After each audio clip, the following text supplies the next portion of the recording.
وہ جو آخرت کی تیاری کرتے ہیں وہی صحیح معنوں میں کامیاب لوگ ہیں۔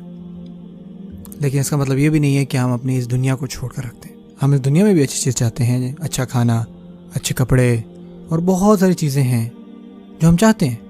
اللہ سبحانہ و تعالیٰ نے ان چیزوں کو الاؤ کیا آپ کے لیے ایک شرط پر کہ آپ لوگوں کی عزت بھی کریں۔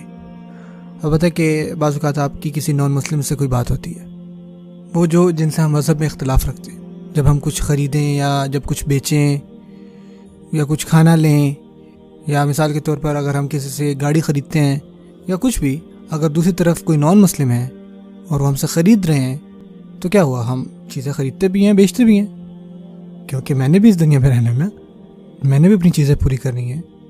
اگر مجھے کسی نان مسلم نے کوئی چیز بیچی ہے، میں سوال پوچھنا چاہتا ہوں کہ آپ کے لیے زیادہ امپورٹنٹ کیا ہے، آپ کا دین یا آپ کی دنیا؟ ٹھیک ہے، دنیاوی یا دینی؟ آپ کا دین زیادہ امپورٹنٹ ہے۔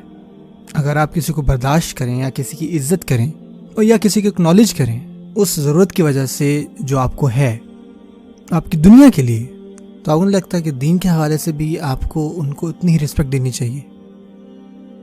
مثال کے طور پہ اگر میں کسی سے پانی خریدتا ہوں جو کہ مسلمان نہیں ہے، میں نے پانی پیا، میں خوش تھا، ماشاءاللہ، اگر میرے اچھے اخلاق ہوئے تو میں اس کو تھینک یو بول دوں گا زیادہ زیادہ، یا اگر انہوں نے مجھ سے خریدا تو میں خوش ہوں گا، انہوں نے مجھے کچھ بزنس دیا۔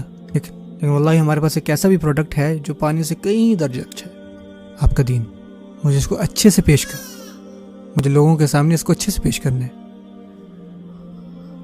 کیونکہ رسول اللہ صلی اللہ علیہ وسلم نے فرمایا فواللہ لأن یہدی اللہ بک رجلا واحدا خیر لک من حمر النعم، واللہ میں اللہ کی قسم کھاتا ہوں کہ آپ کی وجہ سے اللہ تعالیٰ کسی ایک انسان کو ہدایت دے دیں تو تمہارے لیے سرخ اونٹ سے بھی بہتر ہے۔